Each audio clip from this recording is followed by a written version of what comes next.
Helena Soares abriu os olhos e imediatamente percebeu que algo havia mudado. Não no quarto do hospital, decorado com o luxo que ela mesma havia aprovado para a ala VIP de sua clínica, mas no ar, nos movimentos da equipe, na forma como o diretor clínico, Dr. Sampaio, conversava do lado de fora da porta com Ricardo. A voz de seu marido chegava abafada, mas Helena conseguia distinguir as entonações. Ela fechou as pálpebras, deixando uma pequena fresta, um velho truque que usava em negociações comerciais quando queria ouvir o que diziam, pensando que ela estava distraída. Ricardo, a voz do Dr. Sampaio soava cansada e cautelosa. Eu preciso ser honesto. O estado de Helena é crítico. A insuficiência hepática está progredindo, apesar de toda a terapia. Os órgãos estão falhando, um após o outro. Estamos fazendo tudo o que é possível. Mas o quê? A voz de Ricardo estava tensa. No máximo, 3 dias. Talvez menos. Sinto muito. Silêncio. Helena podia ouvir seu próprio coração ainda batendo. 3 dias. Então os médicos finalmente admitiram o que ela vinha sentindo na última semana. O corpo se recusava a obedecer. 49 anos, um vasto império de clínicas particulares, imóveis comerciais no centro de São Paulo, contas bancárias, ativos e 3 dias. A porta do quarto se abriu. Helena não se moveu. Ricardo entrou e ela sentiu o cheiro de sua colônia, aquela caríssima que ela lhe dera de aniversário. Ele se sentou na beirada da cama, pegou sua mão, seus dedos eram quentes e bem cuidados. 3 anos atrás, essas mãos pareciam ser sua salvação da solidão. Um homem bonito, 10 anos mais novo, atencioso, charmoso, ele trabalhava como administrador em uma de suas clínicas, e quando a convidou para jantar pela primeira vez, Helena se sentiu como uma adolescente. Ela não tinha filhos. O primeiro casamento terminara há 20 anos, após o qual ela se dedicou inteiramente aos negócios, construindo, expandindo, comprando tudo o que possuía agora. Tudo o que tinha, ela conquistou sozinha. Antes de se casar com Ricardo, ele entrou em sua vida quando ela completou 46 anos e, de repente, percebeu que sua casa estava vazia e as noites eram intermináveis. Ricardo se inclinou para mais perto. Helena mal respirava, mantendo os músculos do rosto relaxados. Ele pensava que ela estava inconsciente por causa dos fortes sedativos. Foi o que as enfermeiras lhe disseram pela manhã. O marido havia perguntado se ela ouvia alguma coisa e lhe responderam que sua consciência estava suprimida por medicamentos fortes. O que aconteceu em seguida? Helena lembraria até seu último suspiro. Ricardo apertou sua mão, passou o polegar por seu pulso e sussurrou, quase com ternura: finalmente, esperei tanto por isso. Helena se enrijeceu por dentro, mas seu corpo não a traiu. Sua casa, seus milhões, continuou Ricardo, e em sua voz havia uma entonação que ela nunca tinha ouvido antes. Tudo isso agora será meu. 3 anos inteiros. 3 anos eu aguentei, fingi, ouvi seus sermões sobre negócios, sobre responsabilidade. Sorri para suas amigas, deitei com você na cama, e agora, ele riu, finalmente tudo vai acabar. Ele se levantou, soltou os dedos dela, ajeitou o cobertor com um cuidado fingido e saiu. Helena o ouviu dizer a alguém no corredor, provavelmente a uma enfermeira, para cuidar bem dela, que ele voltaria em breve. A voz estava cheia de preocupação e tristeza. Quando a porta se fechou, Helena abriu os olhos. O teto girou, não de fraqueza, mas de fúria e horror. Porque tudo o que vinha acontecendo nos últimos meses, de repente, se encaixou em um quadro claro. A deterioração gradual de sua saúde. Primeiro, uma leve náusea, depois fraqueza, tontura. Os médicos atribuíram ao estresse, ao excesso de trabalho. Ela mesma pensou assim. Mas, 3 semanas atrás, quando outro ataque aconteceu em seu escritório, ela foi levada para a clínica. Os exames mostraram anomalias estranhas. Naquela época, desconfiando até de seus próprios médicos, Helena enviou uma amostra de seu sangue para um laboratório externo, em outra cidade. O resultado chegou 5 dias atrás, quando ela já estava internada aqui. A análise toxicológica revelou vestígios de uma substância que não deveria estar ali. Um medicamento raro usado em cuidados paliativos para aliviar o sofrimento de pacientes terminais. Em pequenas doses, causa sonolência, em grandes, falência hepática e a subsequente falência de todos os órgãos. Na época, Helena não acreditou, pensou que era um erro do laboratório, mas pediu uma segunda análise. O segundo teste confirmou. E agora, depois das palavras de Ricardo, não havia mais dúvidas. Ela estava sendo envenenada, sistematicamente, por meses. Helena tentou se levantar, mas o corpo não obedeceu. As mãos tremiam. Ela ficou deitada, olhando para o teto, tentando pensar no que fazer. 3 dias. Se os médicos estivessem certos, ela tinha 3 dias para consertar tudo. Ela conhecia Ricardo. Sabia que ele era bonito, charmoso e vazio por dentro. Mas pensava que uma vida confortável era suficiente para ele. Tola. Ele queria mais. Ele queria tudo. Helena virou lentamente a cabeça em direção à porta. No corredor, alguém estava mexendo com um balde, o som de água, o farfalhar de um pano. Ela chamou baixinho. Moça. O barulho parou. Alguns segundos depois, a porta se entreabriu e uma faxineira espiou para dentro do quarto. Uma jovem, magra, com cabelos escuros presos em um coque na nuca. O rosto era simples, agradável, sem maquiagem. Helena já a tinha visto antes. Ela limpava o chão do corredor, trocava a roupa de cama, esvaziava comadres, um trabalho pesado e ingrato. A senhora está passando mal? A faxineira se aproximou preocupada. Vou chamar a enfermeira. Não precisa. Helena se forçou a falar com clareza. Qual é o seu nome? Beatriz. Beatriz da Silva. Beatriz, feche a porta. Preciso da sua ajuda. A moça hesitou, mas fechou a porta. Aproximou-se, examinando o rosto de Helena. A senhora está bem? Precisa de um médico. Estou perfeitamente consciente. Helena olhou nos olhos dela. E preciso que você faça uma coisa para mim. Não diga a ninguém que estou lúcida, nem ao meu marido, nem aos médicos. Mas chame meu advogado, Dr. Matias Azevedo. O telefone dele está no meu celular, na mesinha de cabeceira. Diga a ele que Helena Soares pede que ele venha com urgência. Assunto pessoal.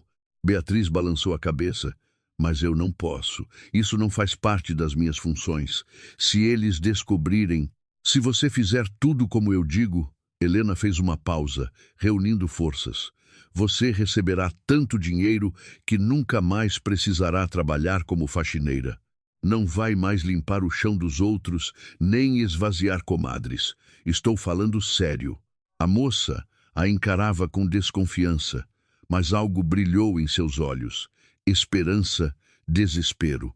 Helena viu. Essa garota estava encurralada pela vida. Pessoas assim se agarram a qualquer fio de esperança. A senhora está falando sério? Absolutamente, mas temos pouco tempo. Ligue para o Dr. Matias agora. Beatriz correu até a mesinha de cabeceira, pegou o celular. Seus dedos tremiam enquanto ela rolava pelos contatos. Encontrou o nome, pressionou para ligar. Helena ouviu os longos toques. Finalmente, alguém atendeu. Dr. Matias? Desculpe, estou ligando da clínica a pedido da senhora Helena Soares. Ela pede que o senhor venha com urgência. Sim, ela está consciente. Diz que é um assunto pessoal, muito urgente. A voz do advogado perguntou algo. Beatriz repetiu. Depois estendeu o telefone para Helena. Ela pegou o aparelho, mal conseguindo segurá-lo. Matias, sou eu, disse ela. Preciso fazer um novo testamento. Hoje, agora, venha e traga um tabelião. E nem uma palavra a ninguém. Azevedo ficou em silêncio por um segundo do outro lado da linha. Depois, respondeu secamente. Estou a caminho. Chego em 1 hora. Helena devolveu o telefone a Beatriz. Obrigada. Agora, tudo o que você precisa fazer é esperar aqui e ficar em silêncio. Quando ele chegar, você será a testemunha. Entendeu? Mas por que eu? Por que a senhora confia em mim? Helena sorriu fracamente. Porque você é uma estranha. Você não é do meu círculo. Meu marido não pode te comprar nem te intimidar. Você não é interessante para ele. E eu preciso de você exatamente como você é. Beatriz sentou-se em uma cadeira junto à parede, aterrorizada com tudo o que estava acontecendo. Helena fechou os olhos, reunindo forças. 1 hora. Precisava aguentar por 1 hora. O tempo se arrastava. Lá fora, escurecia. A noite de outubro chegava cedo. Beatriz sentava-se em silêncio, lançando olhares ocasionais para Helena. Ela cochilava intermitentemente, mas a consciência não a abandonava. Exatamente 1 hora depois, a porta se abriu e entrou o doutor Matias Azevedo, um homem de 45 anos, em forma, de terno impecável e com o olhar perspicaz de um advogado experiente. Logo atrás dele, sua assistente, Clara Gomes, de 25 anos, com um tablet nas mãos e uma expressão cautelosa. Helena. Dona Helena. Azevedo se aproximou da cama, examinando seu rosto. O que está acontecendo? Fechem a porta, ordenou Helena. Sentem-se e escutem com atenção. Azevedo acenou para Clara, que fechou a porta. Beatriz permaneceu junto à parede, como se tivesse medo de se mover. Azevedo sentou-se, pegou um gravador. Com sua permissão, para fins de clareza jurídica. Permitido. Helena contou, de forma breve e clara, sobre os resultados dos exames, sobre a substância tóxica encontrada em seu sangue, sobre as palavras de Ricardo meia hora antes. Azevedo ouvia sem interromper, mas seu rosto ficava cada vez mais rígido. A senhora tem esses exames. No cofre de casa. A senha é a data de nascimento da minha mãe. Pegue-os, faça cópias. Isso é a base para um processo criminal, disse Azevedo lentamente. Mas primeiro precisamos registrar sua vontade. Caso contrário, toda a propriedade por lei passará para o cônjuge. É exatamente por isso que o chamei. Quero deixar tudo para esta moça. Helena acenou para Beatriz. Para Beatriz da Silva, e ela pagará integralmente pelos seus serviços. Incluiremos isso no testamento também. Azevedo se virou, olhou para a faxineira. Ela empalideceu, mas assentiu afirmativamente. Mas, por que ela? Porque ela está aqui, porque eu confio nela e porque não tenho tempo para dúvidas. Todos os meus bens foram adquiridos antes do casamento. Não tenho filhos, são meus, e tenho o direito de dispor deles como bem entender.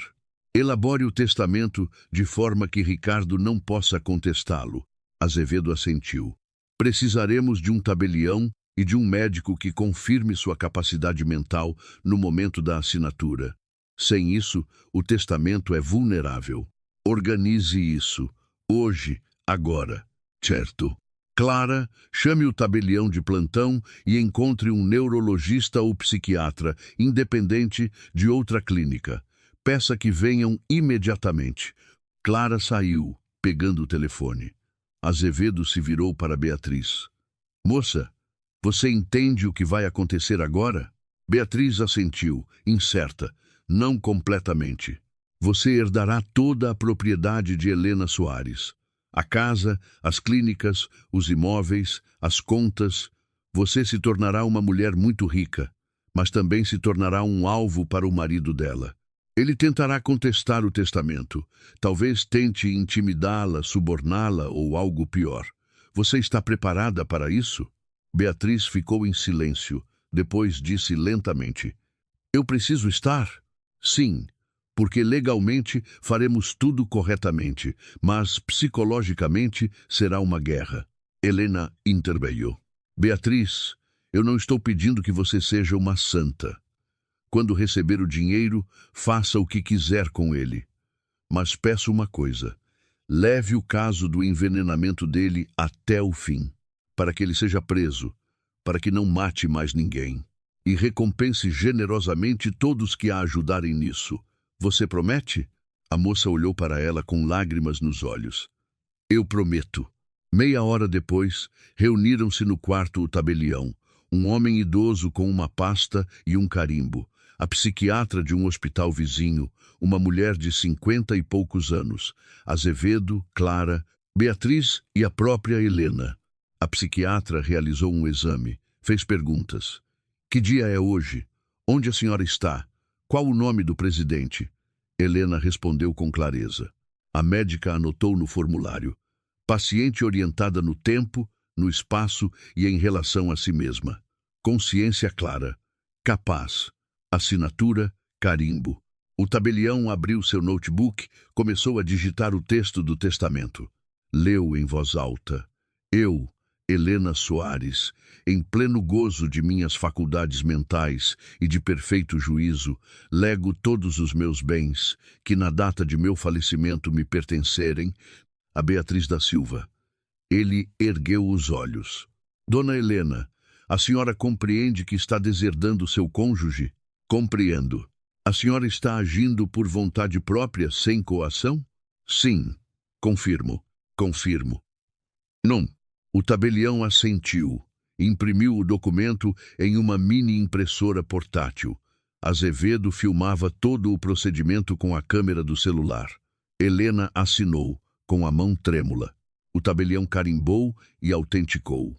Clara e uma enfermeira do andar vizinho serviram de testemunhas para excluir quaisquer contestações futuras. Quando tudo terminou, o tabelião guardou o documento em sua pasta. Vou depositá-lo no cartório amanhã de manhã. Farei cópias autenticadas. Tudo estará de acordo com a lei. Helena assentiu. Suas forças a estavam abandonando. Azevedo se inclinou. Dona Helena, vou cuidar da toxicologia. Vou levantar todos os exames, procurar a Polícia Civil. Ricardo vai pagar. Obrigada, ela sussurrou. Todos saíram. Apenas Beatriz permaneceu. Ela ficou ao lado da cama, sem saber o que dizer. Vá para casa, disse Helena cansada. Nos vemos amanhã, talvez. Beatriz assentiu e saiu. Helena ficou sozinha. Olhou para a escuridão do lado de fora da janela e pensou. 3 dias, talvez menos. Mas ela conseguiu. Conseguiu privar Ricardo daquilo pelo qual ele a estava matando. E isso era a única coisa que importava agora. Durante a noite, ela faleceu. Silenciosamente, sem sofrimento. As enfermeiras a encontraram pela manhã. Ricardo, quando foi informado, chorou alto e dramaticamente no corredor. Os funcionários da clínica o consolaram. Ele agradeceu, apertando um lenço, enquanto fagulhas de triunfo dançavam em seus olhos. A manhã começou com um telefonema. Ricardo Mendes estava sentado no escritório de Helena, agora seu escritório, como ele acreditava, folheando papéis. Documentos de imóveis, extratos bancários, contratos de aluguel. Toda aquela riqueza agora lhe pertencia. 3 anos de espera, 3 anos jogando o papel de marido amoroso, e eis o resultado. Ele se recostou na cadeira de couro, espreguiçando-se. Lá fora, o dia de outubro estava claro. As folhas das árvores ardiam em amarelo e laranja. Lindo, Ricardo sorriu. A vida estava melhorando. O telefone vibrou. Verônica Castro. Ele atendeu. Sim, meu amor. Como vão as coisas? A voz da amante soava cautelosa. Ótimo. Ela morreu hoje à noite. Silenciosamente, sem testemunhas. Os médicos disseram: insuficiência hepática. Nenhuma pergunta. Tem certeza? Absoluta. Calculei tudo. A dosagem foi mínima, estendida por meses. A substância se decompõe rapidamente, quase não deixa vestígios. Mesmo que alguém queira verificar, não encontrará nada. Verônica ficou em silêncio. E o testamento? Que testamento? Ela não fez nenhum. Eu verifiquei. Todos os bens foram adquiridos antes do casamento. Ela não tinha filhos. Então eu herdo tudo como cônjuge. A lei está do meu lado. Espero que você esteja certo. Verônica, não se preocupe. Em 6 meses vou formalizar tudo, vender as clínicas, os imóveis e vamos para onde quisermos, para o exterior. O dinheiro dará para várias vidas. Verônica suspirou. Tudo bem. Só seja cuidadoso. Não se apresse. Finja estar de luto. Eu sou um profissional, riu Ricardo. Não me ensine. Ele desligou e se dirigiu ao armário onde Helena guardava seu conhaque de colecionador. Serviu-se, provou. Excelente. Tudo naquela casa era excelente. E agora, tudo era dele. Bateram na porta. A empregada doméstica entrou, uma mulher idosa com os olhos vermelhos. Senhor Ricardo, o advogado está aqui. Doutor Matias Azevedo. Ricardo franziu a testa.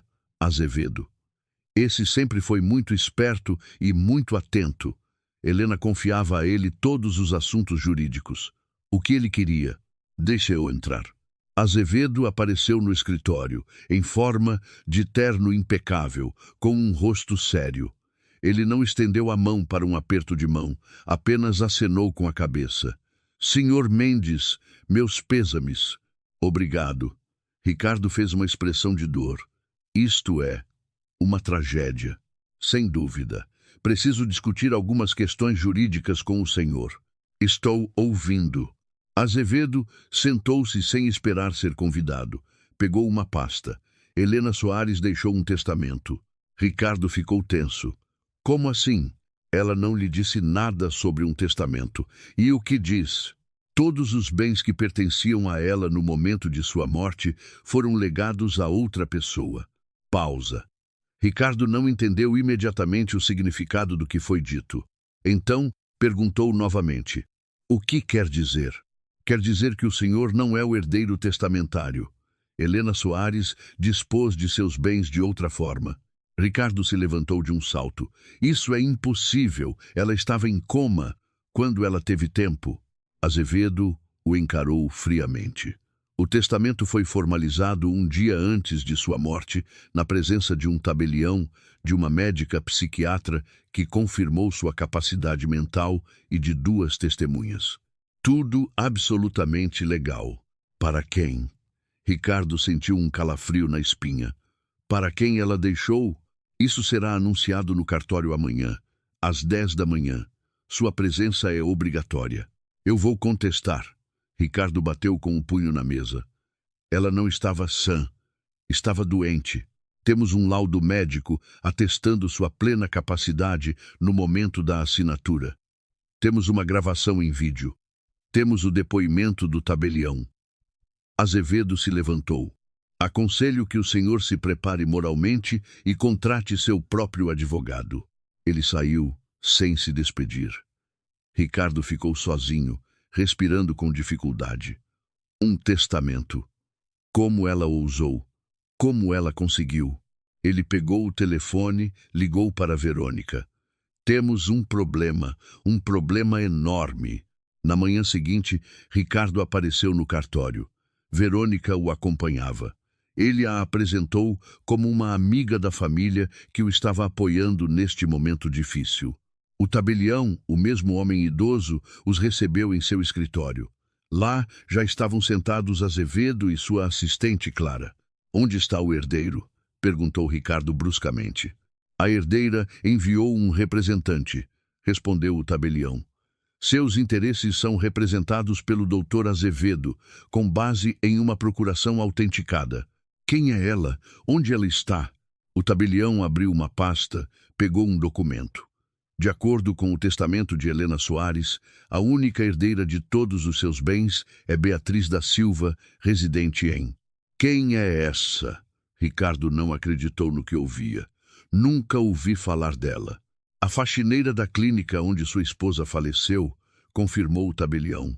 Verônica agarrou o braço de Ricardo, um aperto de advertência. Ele engoliu a raiva, forçou-se a falar com calma.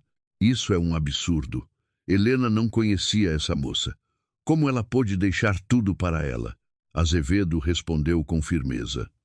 O testador tem o direito de legar seus bens a qualquer pessoa. A lei não exige explicação dos motivos. Mas ela estava doente, insana. Pelo contrário, Azevedo colocou sobre a mesa o laudo médico. Aqui está o relatório da psiquiatra que realizou a avaliação imediatamente antes da assinatura do testamento. Conclusão: capaz, consciência clara, vontade livre. Há também uma gravação em vídeo do procedimento. O tabelião atestou pessoalmente sua vontade. Tudo foi feito de forma impecável. Ricardo sentiu o chão sumir sob seus pés. E eu, o que me resta? O tabelião explicou pacientemente, como se explicasse o óbvio. Os bens de sua esposa foram adquiridos antes do casamento. Portanto, não são bens comuns do casal. O senhor, como cônjuge sobrevivente, teria direito apenas à sua parte nos bens adquiridos durante os 3 anos de casamento. A casa, as clínicas, os imóveis comerciais, as contas, tudo isso pertencia a Helena Soares antes do casamento. Pelo testamento, esses ativos passam para a senhorita da Silva. Então eu não fico com nada? O senhor tem seu salário dos últimos 3 anos, suas economias pessoais, o carro em seu nome. Essa é a sua parte nos bens comuns. Ricardo ficou em silêncio, um zumbido em sua cabeça. 3 anos. 3 anos ele a envenenou, aguentou, fingiu. Para quê? Para que uma maldita faxineira recebesse milhões. Onde ela está? Ele perguntou. Baixo, perigosamente baixo. Assim,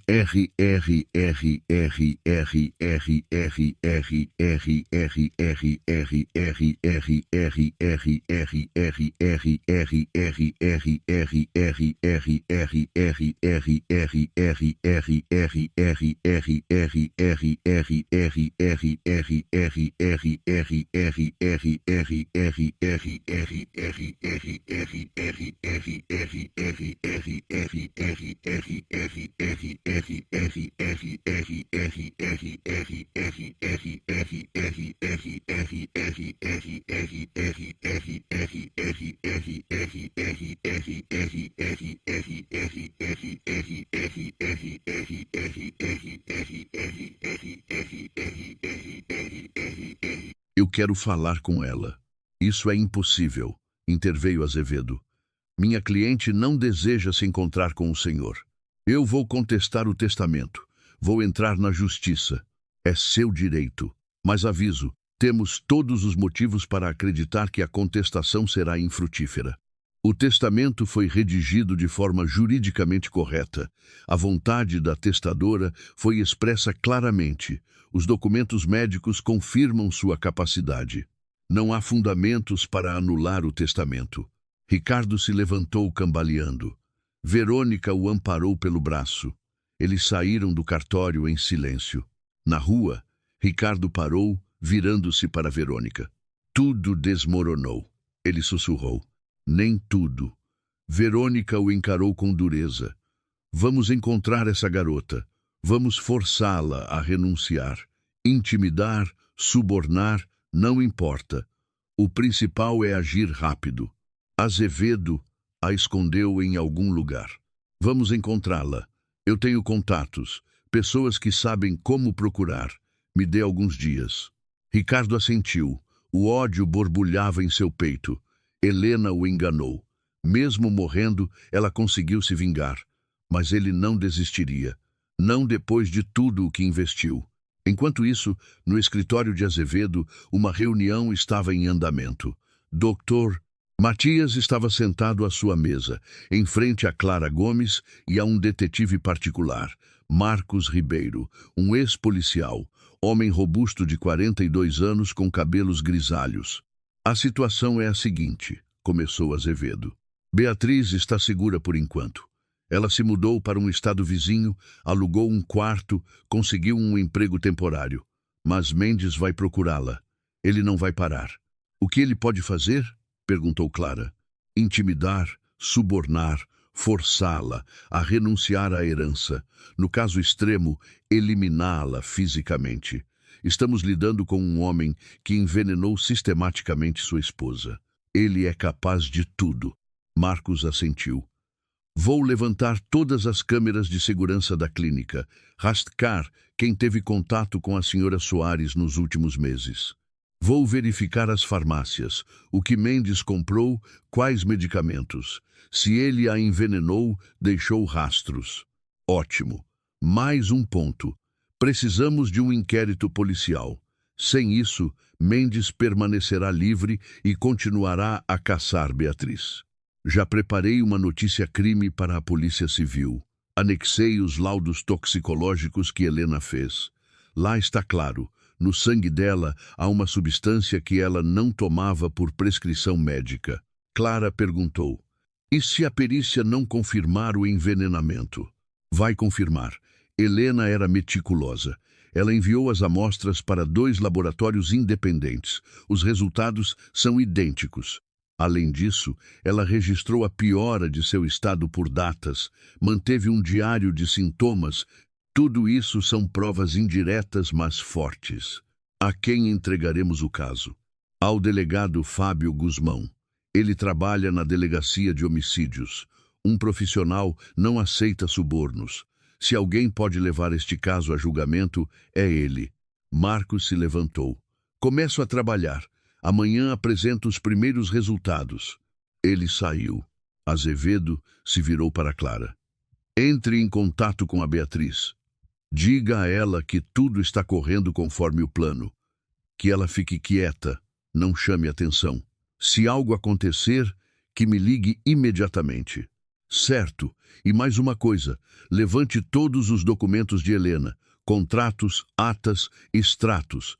Quero ter certeza de que cada ativo está juridicamente protegido. Mendes tentará encontrar brechas. Vamos fechá-las com antecedência. Clara assentiu e saiu. Azevedo ficou sozinho. Abriu o cofre, pegou uma cópia do testamento, releu mais uma vez. Tudo correto. Cada palavra, cada vírgula.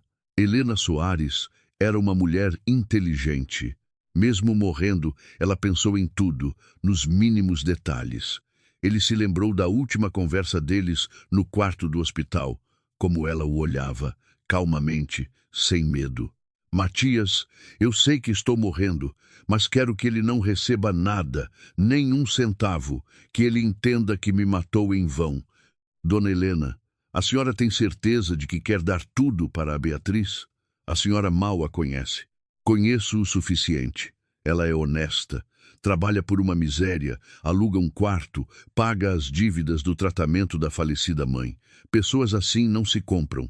A pessoas assim se pode confiar a vingança. Vingança? Sim. Eu quero que Ricardo seja preso, que ele seja julgado pelo meu assassinato, e Beatriz é a testemunha.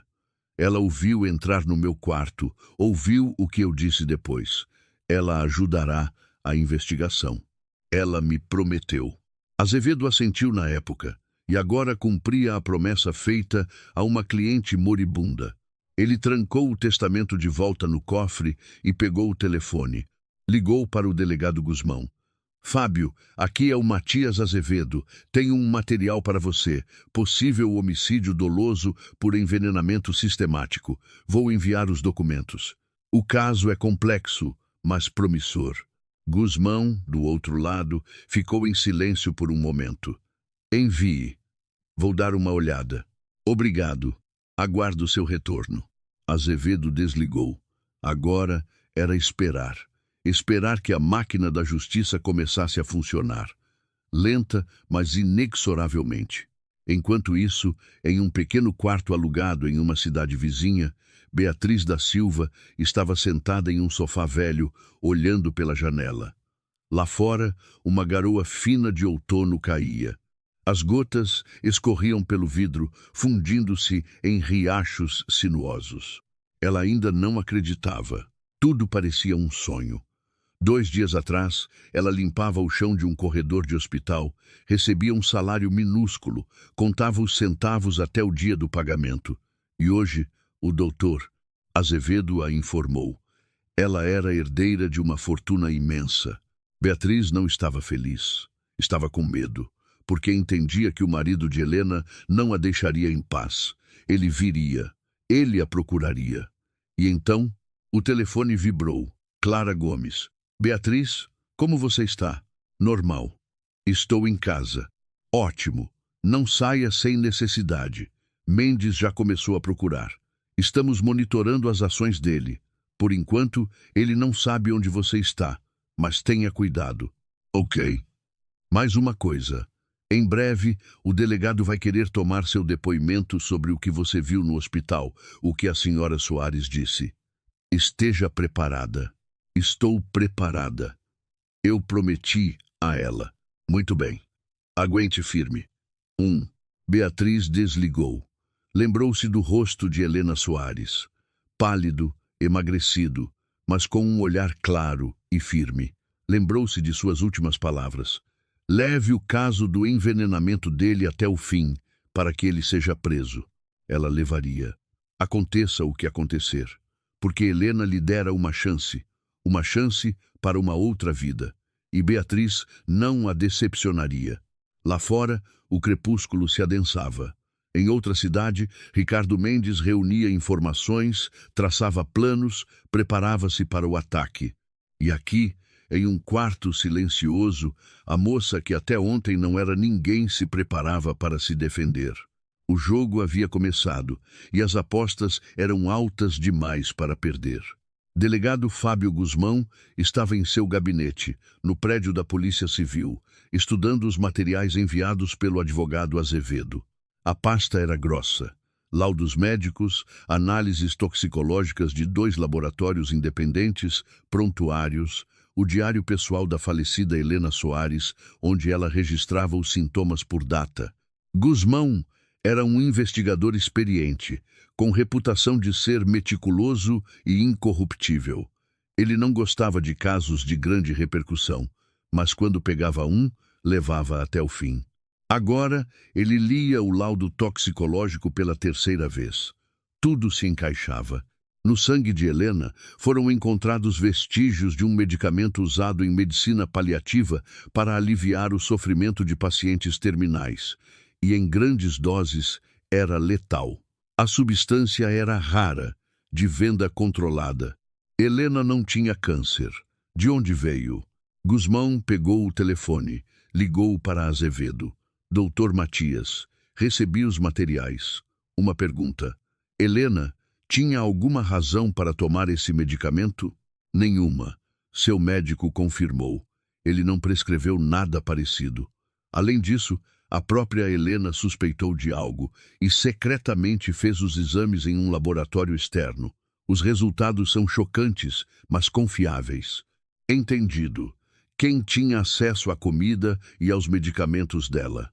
Em primeiro lugar, o marido, Ricardo Mendes. Eles moravam juntos. Ele preparava o chá dela, trazia os comprimidos. A empregada doméstica vinha 3 vezes por semana, mas ela está sob observação, trabalha para a família há 20 anos, é de confiança. Os outros contatos eram esporádicos. O motivo do marido: a herança. Helena possuía uma rede de clínicas, imóveis comerciais, grandes contas bancárias, tudo adquirido antes do casamento. Sem filhos. Se ela morresse sem testamento, tudo iria para Mendes, como o único herdeiro legal. Mas ela deixou um testamento. Sim, um dia antes de morrer. Em favor de uma terceira pessoa, a faxineira, a Beatriz, Mendes ficou sem nada. Interessante. Então ele tinha motivo, meio e oportunidade. A tríade clássica.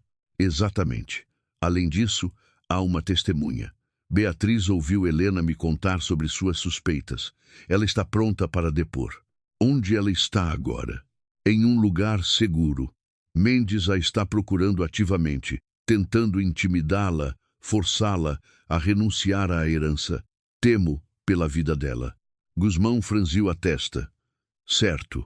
Vou instaurar um inquérito policial com base no artigo 121 do Código Penal, homicídio. Vou solicitar a exumação do corpo para uma nova perícia. Se o envenenamento for confirmado, Mendes pegará uma pena longa. Obrigado, delegado. De nada. Apenas fazendo meu trabalho. Guzmão desligou e começou a redigir a portaria de instauração do inquérito. O trabalho seria minucioso, mas ele gostava de casos assim, quando tudo se encaixava em um quadro claro. Quando o criminoso pensa que escapou da justiça e, de repente, percebe que a rede está se fechando. 2 dias depois, o delegado obteve uma ordem judicial para a exumação do corpo de Helena Soares. O procedimento foi realizado discretamente, sem alarde. Os materiais foram enviados para a perícia em Brasília, no principal centro de medicina legal. Enquanto os peritos trabalhavam, Gusmão começou a reunir provas indiretas. Ele instruiu seus assistentes a levantarem as gravações das câmeras de segurança das farmácias na região onde Helena morava. A tarefa era simples: descobrir se Mendes havia comprado aquele medicamento específico. O resultado veio uma semana depois. Na gravação de uma farmácia particular, Ricardo Mendes era claramente visível. Ele se aproxima do balcão, conversa com a farmacêutica, entrega o dinheiro, recebe uma embalagem. A data: 2 meses antes da morte de Helena. Gusmão convocou a farmacêutica para depor. Uma mulher de 50 e poucos anos, nervosa, assustada. A senhora se lembra deste homem? O delegado mostrou uma foto de Mendes. Sim, lembro. Ele veio algumas vezes. O que ele comprou? Um medicamento para terapia paliativa. Disse que a mãe tinha câncer, que os médicos permitiram que ela tomasse em casa para não sofrer. A senhora viu a receita? A farmacêutica empalideceu. Não. Ele disse que perdeu a receita. Ofereceu-se para pagar a mais. Eu aceitei. Precisava do dinheiro. Quantas vezes ele comprou? 4 ou 5, não me lembro ao certo. Gusmão assentiu. A senhora entende que violou a lei? Venda de medicamentos controlados sem receita. E se esse medicamento foi usado para um assassinato, a senhora é cúmplice. A mulher começou a chorar. Eu não sabia. Eu juro. Eu não sabia. Escreva uma declaração. Confesse voluntariamente. Isso atenuará sua culpa. Mas terá que depor em tribunal. Ela assentiu, enxugando as lágrimas. Gusmão ditou o protocolo para ela, e ela assinou. Mais um fio que levava a Mendes estava documentado. Enquanto isso, o detetive particular Marcos Ribeiro conduzia sua própria investigação. Ele levantou todas as gravações das câmeras de segurança da clínica onde Helena estava internada. Estudou quem entrava em seu quarto, quando, por quanto tempo ficava. Ricardo Mendes aparecia regularmente. Trazia frutas, flores, sentava-se ao lado da cama. Nas câmeras, parecia um marido exemplar. Mas um dia, Marcos notou um detalhe. Mendes entra com uma garrafa térmica. Fica 10 minutos. Sai sem a garrafa. 1 hora depois, uma enfermeira entra para recolher a louça. A garrafa térmica está vazia. Marcos levantou os registros médicos. Naquele dia, o estado de Helena piorou drasticamente. Náusea, fraqueza, confusão mental. Os médicos atribuíram a progressão da doença. O detetive encontrou aquela enfermeira, fez uma entrevista informal com ela. Você se lembra daquele dia? Mendes trouxe chá para a esposa em uma garrafa térmica? Sim, lembro. Dona Helena bebeu um pouco. Depois disse que o chá estava amargo. Pensei que era o chá que estava forte. E o que Mendes disse? Nada. Sorriu. Disse que ela sempre foi exigente. Marcos anotou o depoimento. Mais um tijolo no muro da acusação. Paralelamente, ele monitorava as ações de Mendes após a leitura do testamento. Ricardo contratou pessoas, 2 homens fortes de uma agência de segurança privada. Eles vasculharam a cidade, interrogaram ex-colegas de Beatriz, vizinhos, conhecidos, procurando para onde ela tinha ido. Marcos relatava a Azevedo. Mendes se intensificou. Os homens dele já descobriram que Beatriz alugava um quarto na periferia.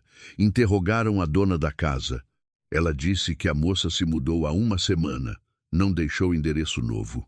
Eles vão encontrá-la, mais cedo ou mais tarde. Eles têm recursos. Precisamos agir com antecipação. Proponho organizar um encontro de Beatriz com os homens de Mendes, mas sob nosso controle. Registraremos a tentativa de pressão, de intimidação. Isso se tornará base para outro inquérito policial. Coação, ameaça. Azevedo pensou. Arriscado, mas uma opção viável. Vou falar com a Beatriz. Ele entrou em contato com Beatriz, explicou o plano. A moça não concordou de imediato. Estava com medo. Mas Azevedo a convenceu. Beatriz, eles vão te encontrar de qualquer maneira. É melhor que aconteça em nossos termos. E ele terá certeza de que você concordará em transferir a propriedade para ele. Estaremos por perto. A polícia estará por perto. Você não se machucará. E Mendes será encurralado ainda mais. Tudo bem, ela disse baixinho. Eu faço. Marcos organizou um vazamento de informações através de um conhecido na agência de segurança. Ele deu uma pista aos homens de Mendes. Beatriz estava trabalhando em um pequeno laboratório particular na cidade vizinha de Campinas. A informação chegou a Ricardo em 2 dias. Ele partiu para lá imediatamente, junto com Verônica Castro e 2 seguranças. O plano era simples: encontrar a garota, intimidá-la, forçá-la a assinar a renúncia da herança. Se não concordasse, pressionar mais forte. Eles rastrearam Beatriz à noite, quando ela saía do laboratório. Cercaram-na em uma rua deserta. Ricardo deu um passo à frente, sorrindo. Beatriz da Silva. Finalmente, precisamos conversar. A moça recuou. Ricardo continuou, sem levantar a voz. Você recebeu o que me pertence por direito. Helena era minha esposa. Eu cuidei dela por 3 anos. E você é uma garota qualquer que apareceu no momento certo. Acha isso justo? Beatriz ficou em silêncio. Ricardo tirou papéis do bolso. Aqui está a renúncia da herança. Assine, e eu te deixo com 300 mil reais. É o suficiente para pagar suas dívidas e começar uma nova vida. Se recusar. Ele acenou para os seguranças. Vai se arrepender. Eu não vou assinar, Beatriz conseguiu dizer. Ricardo franziu a testa. Verônica se aproximou, falando de forma insinuante. Querida, você não entende com quem se meteu. Ricardo não é do tipo que desiste. Se você não assinar por bem, ele vai forçar. De um jeito doloroso. Pense em si mesma, na sua saúde. Eu disse não. Um dos seguranças avançou, mas naquele momento, Marcos saiu de trás de uma esquina. Atrás dele, 2 policiais uniformizados. Parados! Polícia! Ricardo congelou. Verônica empalideceu.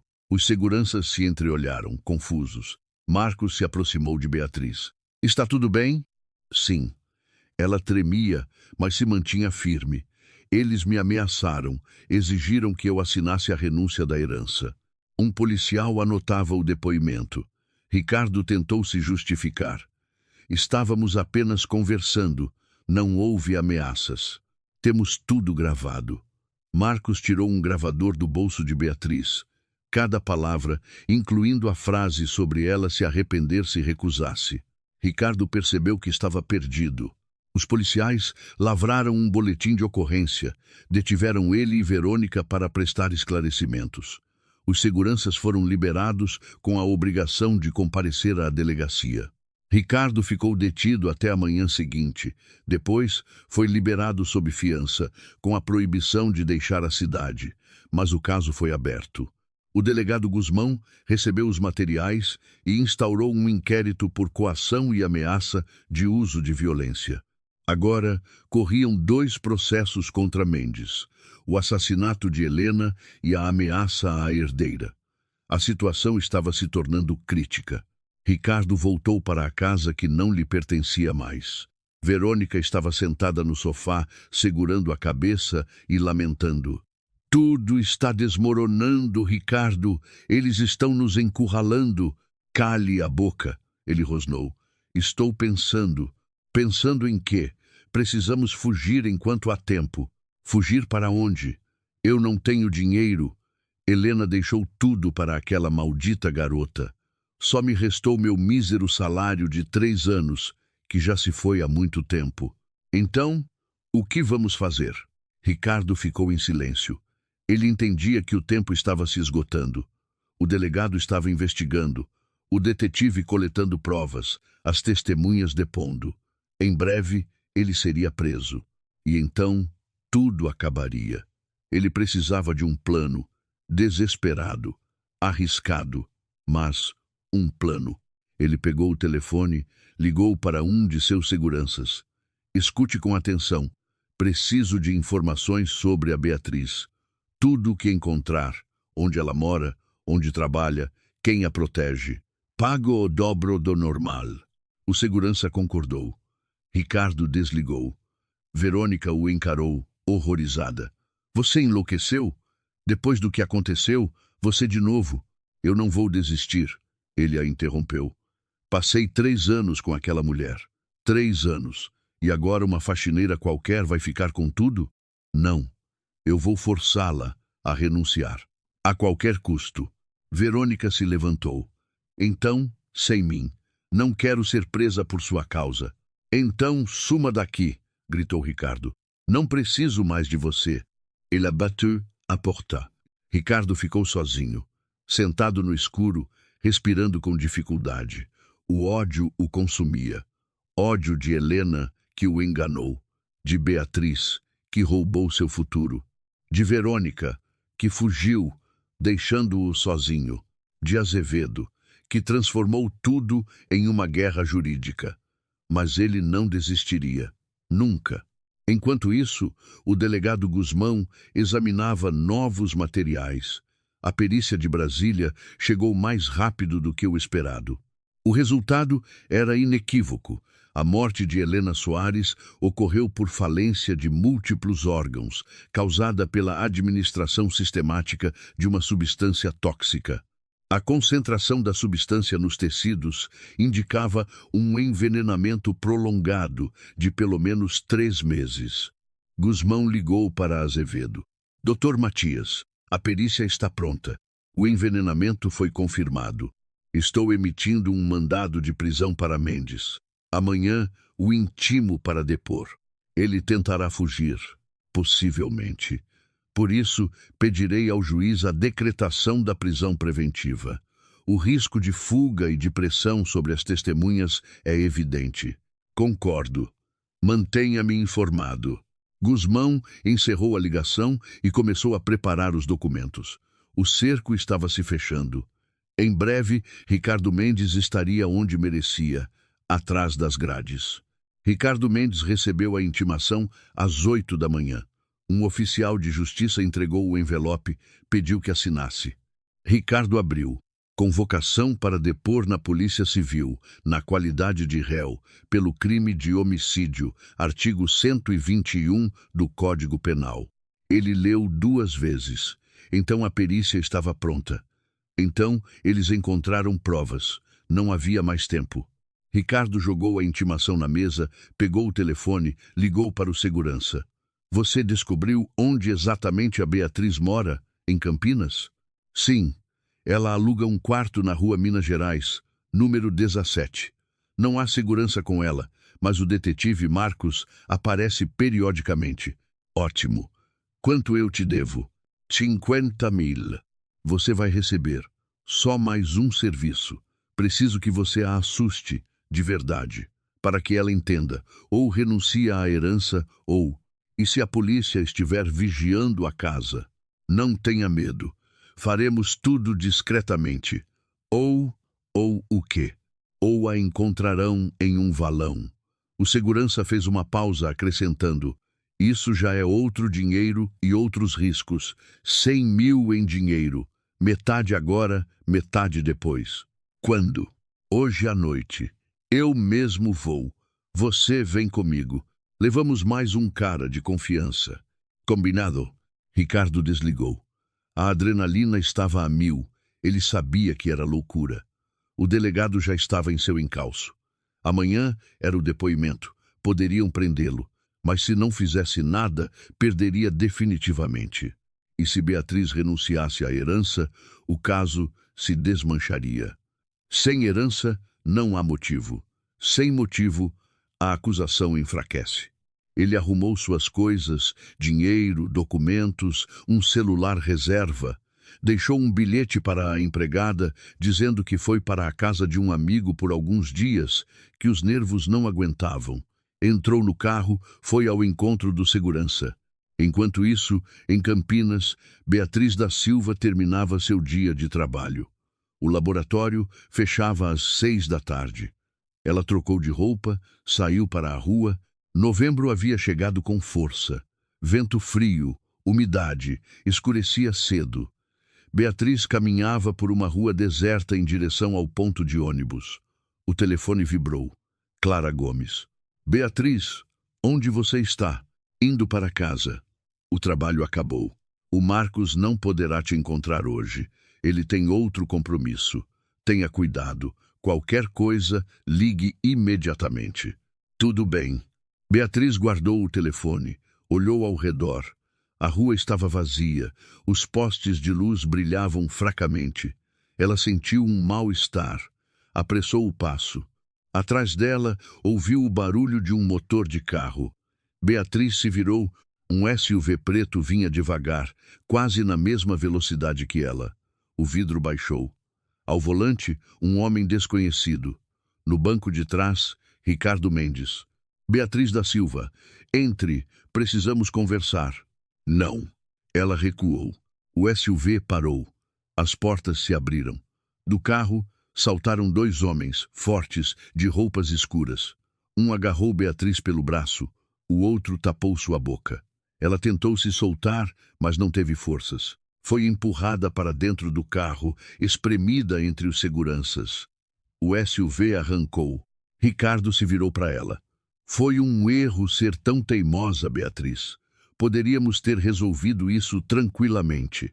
Agora terá que ser de outro jeito. Ela ficou em silêncio, sufocando de medo. O carro saiu da cidade, pegou uma estrada de terra, parou em um galpão abandonado. Ricardo saiu, acenou para os seguranças. Tragam-na. Beatriz foi arrastada para fora do carro, levada para o galpão. Dentro estava frio e escuro, cheirava a umidade e ferrugem. Ricardo ligou a lanterna do celular, iluminou seu rosto. Escute com atenção. Você tem duas opções. Primeira, você assina a renúncia da herança, aqui e agora. Eu te levo de volta, te dou 300 mil e nos separamos como amigos. Segunda opção. Ele fez uma pausa. Ninguém nunca mais vai te encontrar. Entendeu? Beatriz tremia. Estão me procurando. Se eu desaparecer, vocês serão os primeiros suspeitos. Que suspeitem. Sem corpo não há crime. E o corpo? Ricardo sorriu. O pântano aqui perto é fundo. Até um tanque afunda lá. Ela ficou em silêncio. Ricardo tirou papéis do bolso. Aqui está a renúncia. Assine. Não. Ricardo acenou para um dos seguranças. Ele deu um tapa no rosto de Beatriz. Ela caiu, batendo o joelho no chão de concreto. Ricardo se agachou ao lado dela. Você acha que estou brincando? Eu matei Helena. Lenta, metodicamente. Por 3 meses, eu misturava veneno no chá dela. Via como ela definhava. E eu não me importava. Acha que vou agir diferente com você? Beatriz ergueu a cabeça, olhou nos olhos dele. Sangue escorria de seu lábio partido. Você é um assassino. E você vai ser preso. Cedo ou tarde. Ricardo se levantou, chutou-a no estômago. Ela se dobrou de dor. Ele se agachou novamente. Pergunto pela última vez. Vai assinar? Sua vadia gananciosa. Beatriz ficou em silêncio. Ricardo se endireitou, acenou para os seguranças. Preparem o carro. Vamos levá-la para o pântano. Lá a gente resolve. Naquele momento, sirenes soaram do lado de fora. Ricardo congelou. Os seguranças correram para a porta, mas policiais já invadiam o galpão com armas em punho. Parados, mãos na cabeça. Ricardo tentou correr, mas foi imobilizado, algemado. Os seguranças também foram detidos. Em seguida, Marcos entrou. Aproximou-se de Beatriz, ajudou-a a se levantar. Como você está? Viva, ela ofegou. Muito bem. Aguente firme. Chamamos uma ambulância. Ricardo foi levado para fora do galpão, colocado em uma viatura. Ele olhava para Beatriz com ódio. Ela estava de pé, apoiada em Marcos, e pela primeira vez em muito tempo sentiu: tudo vai ficar bem.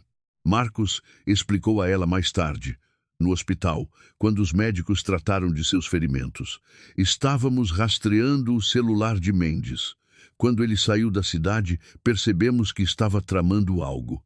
Acionamos a polícia local, coordenamos as ações. Chegamos a tempo. Obrigada. Beatriz segurava uma bolsa de gelo no lábio partido. Se não fosse por vocês. Não pense nisso. O importante é que você está viva. E Mendes agora vai ficar preso por muito tempo. Tentativa de homicídio, sequestro, ameaças, além do caso principal, o assassinato de Helena.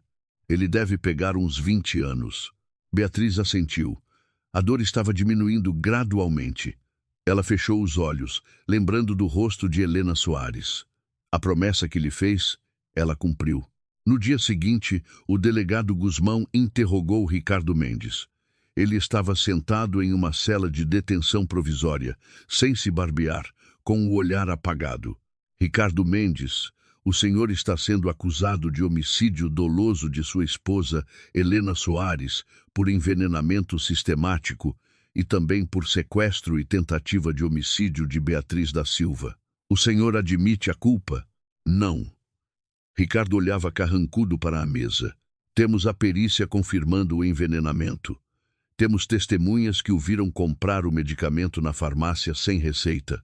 Temos as gravações das câmeras de segurança da clínica, onde o senhor trazia chá para sua esposa em uma garrafa térmica, e depois disso ela piorava.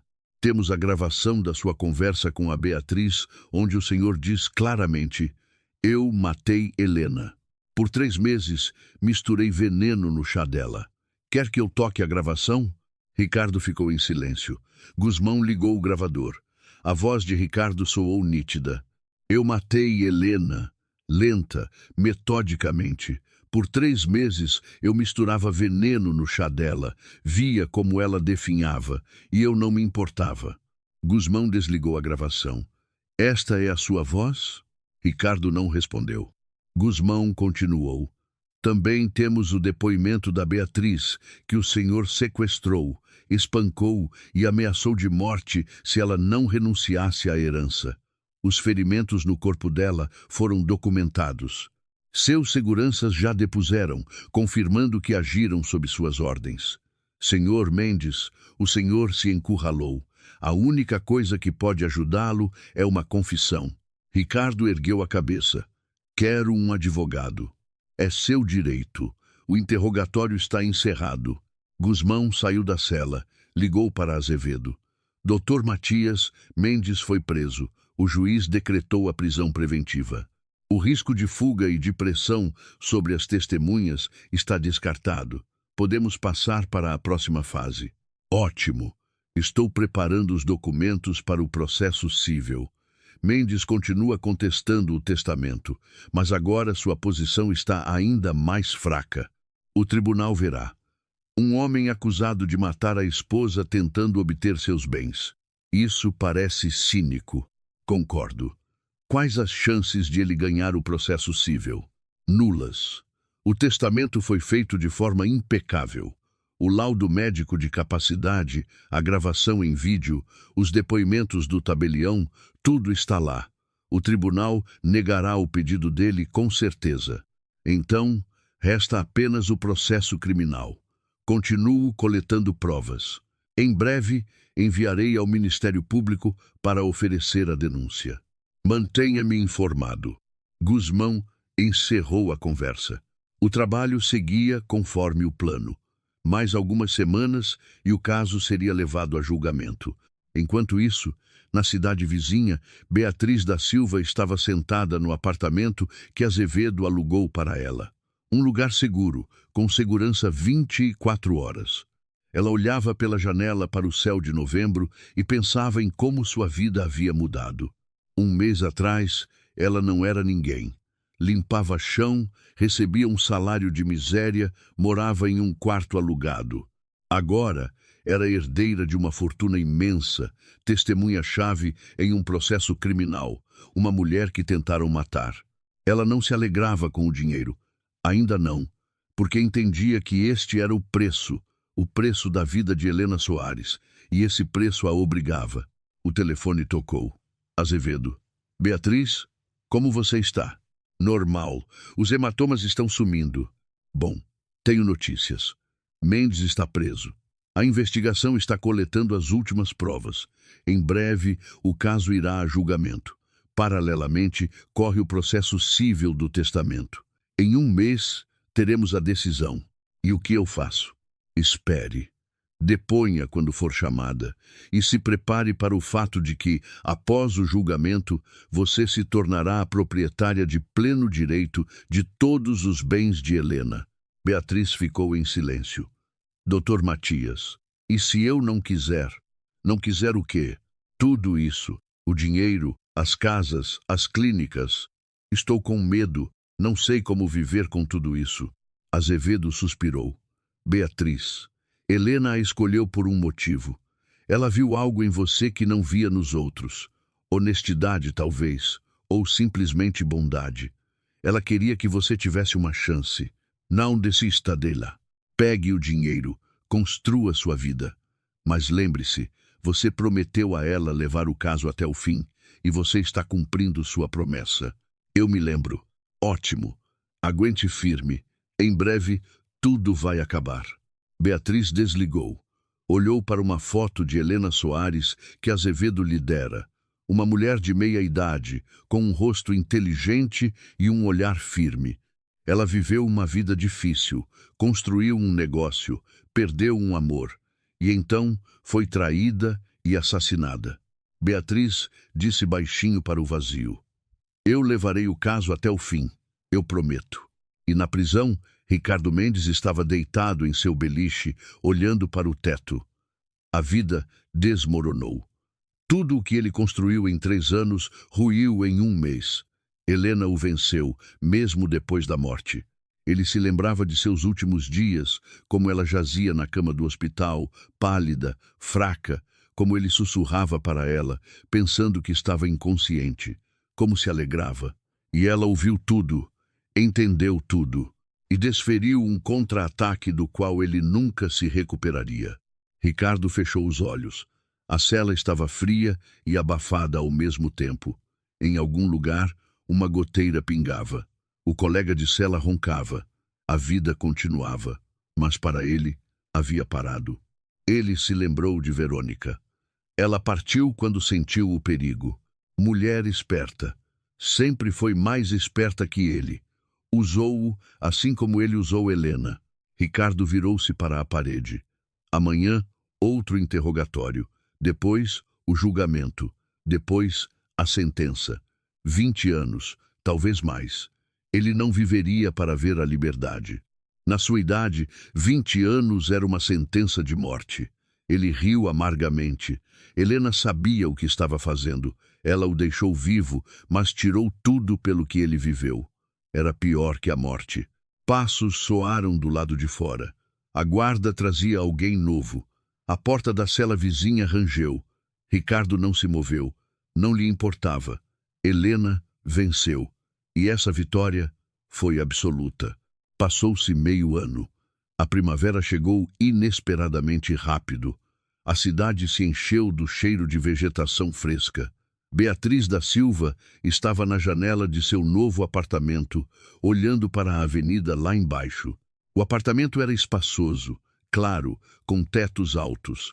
Seu apartamento, comprado com o dinheiro de Helena. Nesses meses, muita coisa mudou. A investigação terminou. O caso de Ricardo Mendes foi a julgamento. Paralelamente, terminou o processo civil sobre o testamento. O tribunal reconheceu a vontade de Helena Soares como legal e fundamentada, negando o pedido de contestação de Mendes. Beatriz tornou-se oficialmente a herdeira de todos os bens: a casa, as clínicas, os imóveis comerciais, as contas. Ela ainda não conseguia acreditar. 6 meses atrás, ela precisava desesperadamente de dinheiro e agora tinha milhões à sua disposição. O telefone tocou. Azevedo. Beatriz, amanhã é a leitura da sentença. Você estará presente? Sim, com certeza. Ok. Nos encontramos em frente ao fórum às 9 da manhã. No dia seguinte, Beatriz chegou ao fórum estadual. Azevedo já a esperava na entrada, junto com Clara Gomes. Eles passaram pelos detectores de metal, subiram ao 3º andar. A sala de audiências era pequena, mas estava cheia de gente. Jornalistas, parentes de outros réus, advogados. Ricardo Mendes estava sentado no banco dos réus. Ele emagrecera, parecia abatido, com a barba por fazer. Ao seu lado, Verônica Castro, também ré, mas por crimes menos graves. Ela olhava para o chão, evitando os olhares alheios. A juíza entrou, uma mulher de meia idade, séria, de toga com colarinho branco. Todos se levantaram. A juíza sentou-se, colocou os óculos, abriu uma pasta. Em nome da República Federativa do Brasil, este tribunal, tendo examinado o processo criminal contra Ricardo Mendes, acusado de cometer os crimes previstos nos artigos 121, 148 e 146 do Código Penal, concluiu o seguinte. Ela começou a ler a sentença. Beatriz ouvia atentamente. Cada palavra era importante.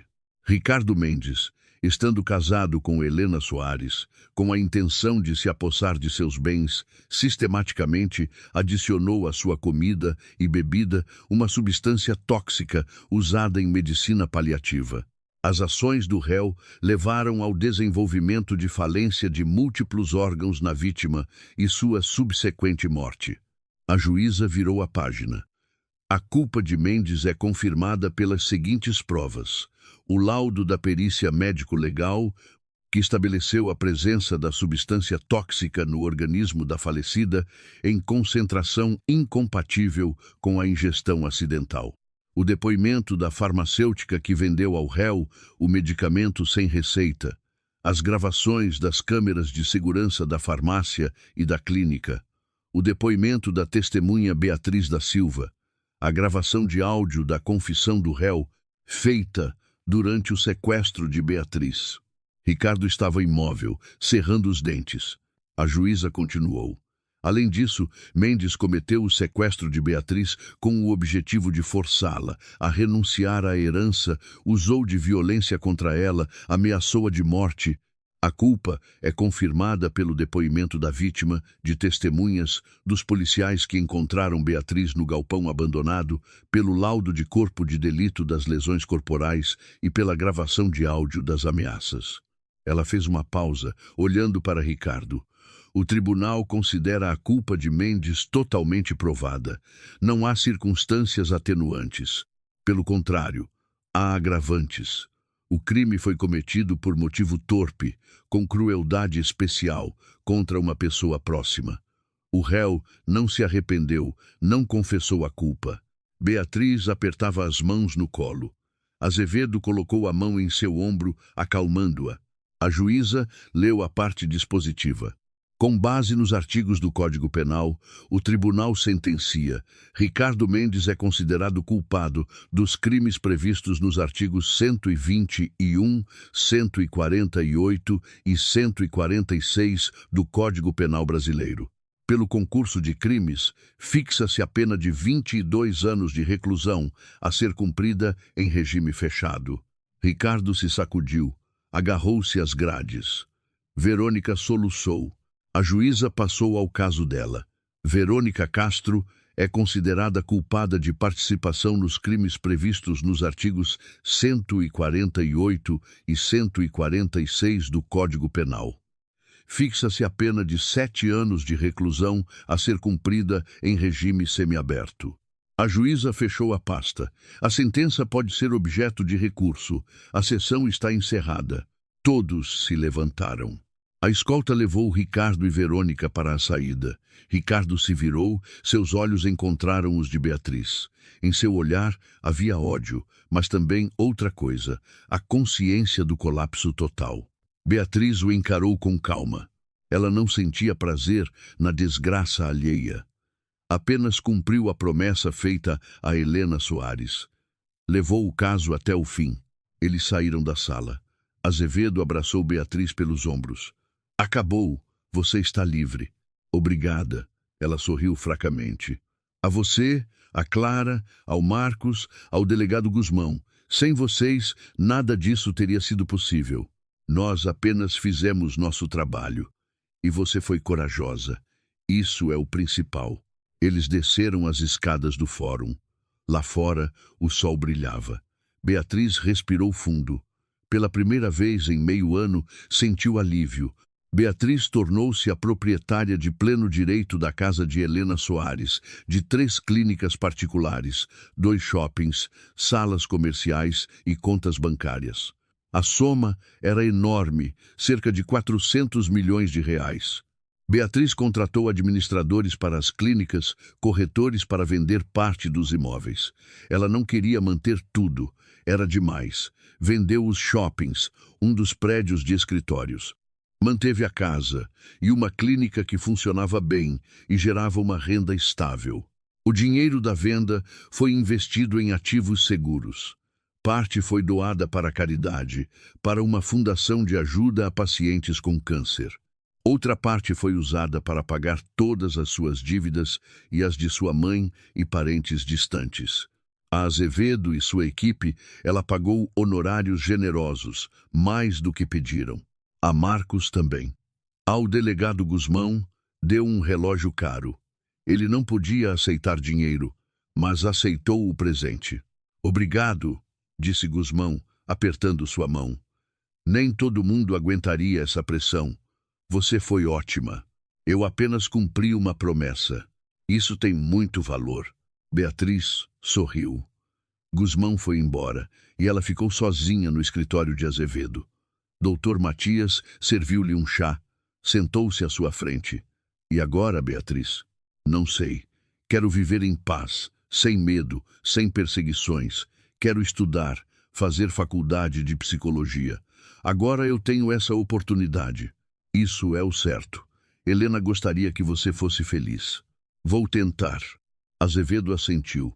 Se precisar de algo, me procure. Sempre ajudarei. Obrigada. Ela terminou o chá, despediu-se e saiu para a rua. O dia estava quente e ensolarado. A cidade vivia sua vida normal.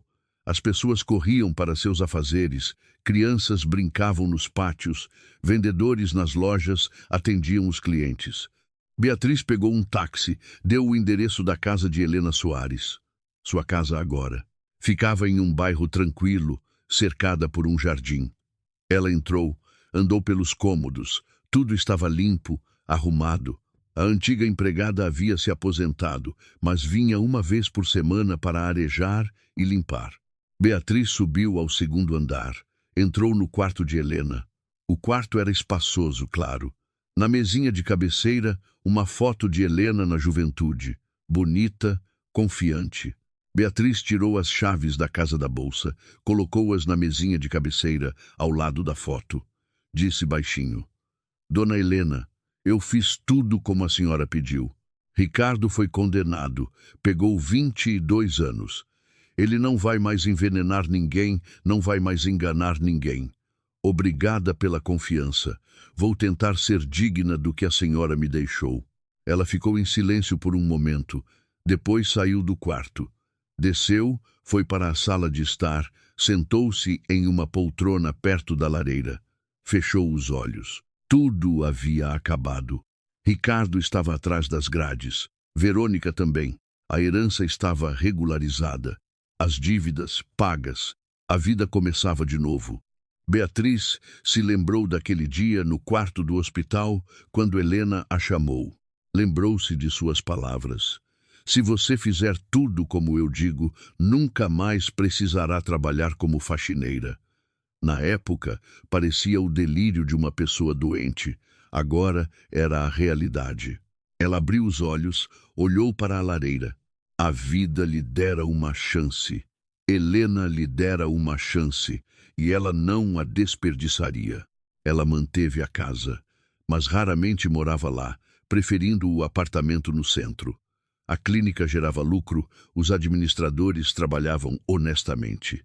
Beatriz controlava as finanças, mas não interferia na gestão operacional, entendendo que ainda não entendia do assunto. Beatriz pensava frequentemente em Ricardo. Ela o perdoou? Não. Mas também não sentia ódio, apenas indiferença. Ricardo ficou no passado, junto com a vida em que ela limpava chão e vivia na miséria. No outono, Beatriz ingressou na universidade, na faculdade de psicologia, e, na mesma época, voltou para a casa de Helena. Andou pelos cômodos, parou no quarto, entrou, sentou-se na beirada da cama, olhou para a foto. Dona Helena, 1 ano se passou. Eu consegui. Aprendi a viver com esta herança. Não a esbanjei, não enlouqueci com o dinheiro. Ricardo está preso, cumprindo sua pena. Verônica também. Tudo como a senhora queria. Obrigada pela confiança. Peu la chance. Ela se levantou, saiu do quarto, fechou a porta. Suavemente, com cuidado. A vida continuava. Sem vingança, sem ódio, simplesmente vida. E isso era o melhor que Beatriz podia fazer. Viver com dignidade, honestamente, lembrando-se da mulher que lhe deu tudo. Helena Soares venceu. Não com força, nem com maldade, mas com inteligência, cálculo e fé na existência da justiça. Ricardo pagou por cada dose de veneno, por cada mentira, por cada segundo em que assistiu sua esposa morrer. E Beatriz recebeu uma chance. E essa chance ela usou corretamente.